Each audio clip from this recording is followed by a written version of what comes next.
से वैसे शब्द बोल देते हो सत्संग में जिनका कोई तुक भी नहीं रहता है। अभी माता की वाणी चली, गीता भगवान, कहीं कोई एक्स्ट्रा शब्द है? पर जब आप बोलते हो, आप बोलकर अपनी टेप सुनना फिर से, क्या बोलते हो? जो अपने लिए शर्म आएगी कि मैंने ऐसा क्यों बोल, भावनाओं में बहकर ऐसा बहते बहते कुछ भी बोल देना, फिसल जाती है जबान, क्यों? क्योंकि अंदर कहीं है। माता ने बोला ना, जो अंदर होगा वही मुंह पर आएगा। सहन नहीं होता, किसी ने मेरे को क्यों बोला, अब बदला ले, छोड़ेंगे नहीं।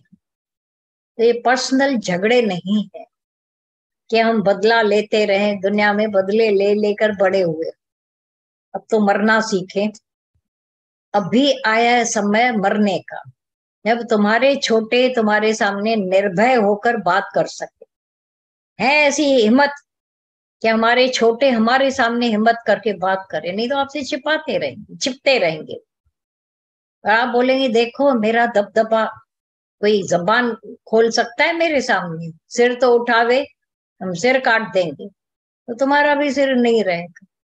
याद रखना, ये ध्यान में लाना अपने में, हर घड़ी सावधानी की, हर घड़ी अपने भीतर झांक कर देखो, मैं ऐसे हैं या हार्मलेस हो गए, प्रेम वाले हो गए हैं।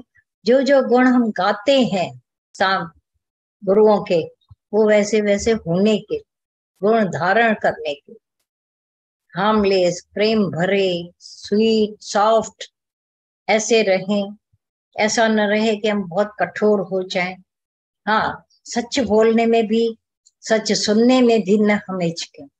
जब कोई आकर मेरे को सच बोले तो 10 कान से भी सुन सकूं और मूड भी न खराब हो, तब भी होता है सबके भलाई वाले होकर रहे। आप जहां रहते हो, लेक्चरर नहीं, मिस्टेक होकर लिव एंड लेट लिव। जो हम हैं वही भले उतने ही सबको करते जाएं, क्योंकि सबको फ्रीडम है जीने की। किसी की नाक पकड़कर उसकी श्वास नहीं बंद करना कभी भी। उनके जीने का, उनके बोलने का हक, क्योंकि दादा भगवान हमेशा बोला करते थे, हंसने का और बोलने का हक ही मनुष्य को है। न जानवर कुछ बोल सकते हैं, न हंस सकते हैं। कितने भी खुश होंगे उनको आप, वो थोड़ा ऐसा ऐसा पूंछ हिलाएंगे कुत्ता, लेकिन हंस बोल तो वो भी नहीं सकता। उसकी भाषा हम समझते हैं क्या, भों भों करता रहता है? नहीं। मनुष्य मनुष्य की भाषा समझता है, वो अलग बात है कि हर एक जानवरों की अपनी को भी होती है, जिससे वो कुछ भी आपस में बोलकर इशारे देते हैं। और हजारों तो जानवर ऐसे जो जान जाते हैं अभी बाढ़ आने वाली है, अभी सूखा होने वाला है, उनको वो इंस्टिंक्ट होती है।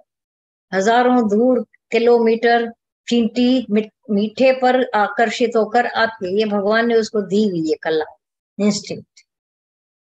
मनुष्य के पास शायद ये कम हो, लेकिन जो बोलने का हक और हंसने का हक है, उसको न अपने से छीनने देना, न औरों का छीनना, उनको बनाए रखना उस खुशी में।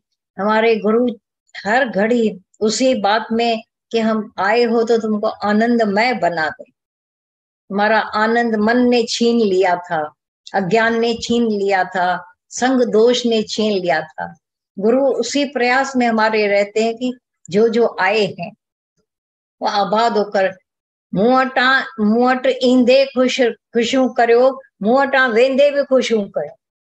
ये होता था दादा भगवान का कॉल कि जब मेरे पास आ रहे हो तो भी खुशियां करो, जब जाते हो तो रो रो कर नहीं, खुशी खुशी भी गेन पायो जी मैंने राम रतन धन पायो।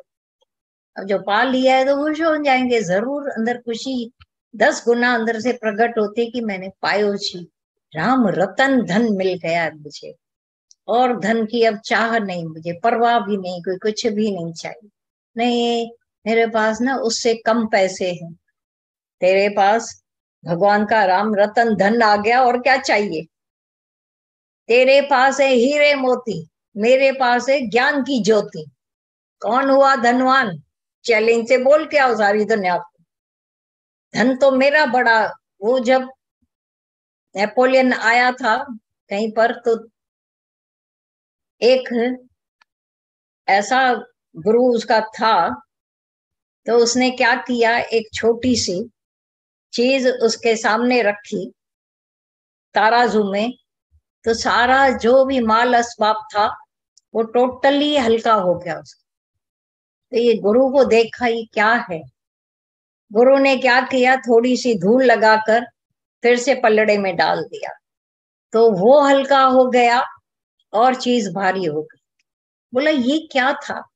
बोला ये तेरे विवेक की आंख थी, विवेक की आंख, जिस पर धूल मिट्टी कभी आने नहीं दी। जब वो विवेक की आंख साफ है, खुली रहती है ज्ञान से, तुमको सारे धनवान छोटे लगते। जब इस ऐसा दिन आवे, हमारी लार कहीं नहीं टपके कि कोई धनवान है, इसका तो ऐसा है, उसका तो वैसा है। अरे ज्ञान धन ऐसा मिल गया है, सबसे भारी, सबते भारी, सबते भारी, सब पर भारी, सबके जो बातों पर, माया पर भारी, पर तुम अहंकार नहीं करोगे कभी भी। ये अंदर जानने का है, अंदर के पावर को जागृत रखने के। पर जैसे ही माया की धूल चढ़ी थोड़ी भी, अब वो तो बहुत खुश नजर आ रहे थे। कल तुमने बोला था कोई खुश नहीं है, आज बोलते हो सारी दुनिया खुश लगी पड़ी है मेरे सिवा। कहीं धूल आ गई, फिर माया की चकाचौंध देख के आए, फिर उनकी गुलामी शुरू कर दो। जब तुमने जाना कि मायावी व्यक्ति शक्तिशाली है, मैं गरीब हूं, तुम उनके तलवे चाटोगे जरूर, गारंटेड है। बात खाया क्यों लग जाए, तुम्हारी आंख में वो किरकिरी आ जाएगी, तुम्हारी आंखों में वो धूल पड़ जाएगी। लेकिन ये आत्म आनंद बेहतर है। जिस घड़ी तुम्हारे को हरे को आत्म आनंद मिला, जान लो, तब देखोगे कि कहीं पर भी किसी को तुम नीचे भी नहीं करना, नहीं ऊंचा है नहीं नीचा है, मेरा अपना आप, समता भाव, समुद्र से सबके आत्मा जगत है। सबको अपना समानता के रूप में देखकर, आत्मा जानकर, न कम न ज्यादा, न ऊपर न नीचे, समानता योग में आ जाती।